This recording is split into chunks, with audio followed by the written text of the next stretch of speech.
हर हर महादेव दोस्तों, स्वागत है आपका हमारे YouTube चैनल पर। आज की वीडियो में हम सुनेंगे शिव महापुराण श्री कोटि रुद्र संहिता का 16वां अध्याय महाकालेश्वर का आविर्भाव। सूत जी बोले, हे ऋषियों, अब मैं आपको महाकालेश्वर नामक ज्योतिर्लिंग के आविर्भाव के संबंध में बताता हूँ। अवंतिकापुरी में एक ब्राह्मण रहते थे। वे भगवान शिव के परम भक्त थे। वे प्रतिदिन विधि विधान से शिवजी के पार्थिव लिंग का पूजन किया करते थे। देवादिदेव भगवान शिव के आशीर्वाद से उन्हें धन धान्य की कोई कमी नहीं थी। वे प्रतिदिन अग्नि होम करते और सदा ज्ञान की खोज में लगे रहते थे। इस प्रकार सभी प्रकार के सुखों को भोगकर अंत में उन्हें शिवलोक की प्राप्ति हुई। उन ब्राह्मण देवता के देवप्रिय, मेध्याप्रिय, सुकृत एवं धर्मबाहु नाम के 4 पुत्र थे।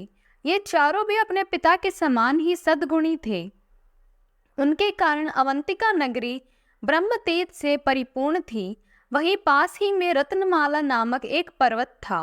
उसी पर्वत पर दूषण नामक एक राक्षस रहता था। उसने घोर तपस्या करके ब्रह्मा जी को प्रसन्न कर लिया था।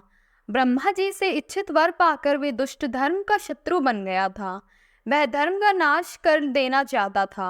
अपने अथाह बल और पराक्रम से उसने सभी देवताओं, मनुष्यों और तीनों लोकों के जीवों को अपने अधीन कर लिया था। वे ब्राह्मणों एवं सदाचारियों पर आक्रमण करके उन्हें अनेक प्रकार से दंडित करता था। एक दिन दूषण नामक वह दैत्य अपनी सेना को साथ लेकर अवंतिकापुरी पहुंच गया। वहां उसने अपने दैत्य सैनिकों को आज्ञा दी कि जो भी ब्राह्मण मेरी आज्ञा को ना माने उसे दंड दो।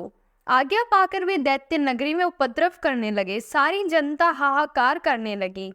वे लोग उन ब्राह्मण कुमारों के पास आए और उन्हें सारी बातें बताई। वे ब्राह्मण कहने लगे कि इस जगत का कल्याण करने वाले और अपने भक्तों की सदा रक्षा करने वाले भगवान शिव हैं। इसलिए हमें उन्हीं के पास जाना चाहिए, उन्हें प्रसन्न करना चाहिए। यह कहकर वे चारों ब्राह्मण पुत्र अन्य ब्राह्मणों के साथ मिलकर अपने आराध्य भगवान शिव का पूजन करने लगे।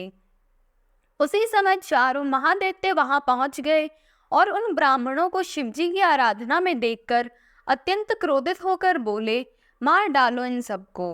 परंतु जैसे ही वे दैत्य ब्राह्मणों को पीड़ित करने लगे, आगे बढ़े, उसी समय भगवान शिव पार्थिव लिंग में से प्रकट हो गए। उन्होंने पल भर में ही सब दैत्यों को मार डाला और दूषण नामक महादैत्य को भी मौत के घाट उतार दिया। शिवजी को साक्षात सामने पाकर वे सभी ब्राह्मण भगवान शिव की स्तुति करने लगे। आकाश से देवता पुष्प वर्षा करने लगे। भगवान शिव ने प्रसन्नता पूर्वक उन ब्राह्मण कुमारों को वरदान मांगने के लिए कहा। अपने आराध्य भगवान शिव के वचन सुनकर ब्राह्मण बोले, हे देवादिदेव कल्याणकारी भगवान, यदि आप हमारे आराधना से प्रसन्न हैं तो हम पर कृपा कर हमें अपने श्री चरणों में स्थान दे, ताकि हम जीवन मरण के बंधन से छूट जाएं और आपके दर्शन की हमारी अभिलाषा पूरी होती रहे। तब अपने भक्तों की इच्छा को पूरा करते हुए सदाशिव उसी स्थान पर ज्योतिर्मय रूप से शिवलिंग के रूप में स्थित हो गए और वह लिंग महाकालेश्वर नाम से जग प्रसिद्ध हुआ। इसकी उपासना करने से सभी मनोरथ पूरे हो जाते हैं। ओम नमः शिवाय।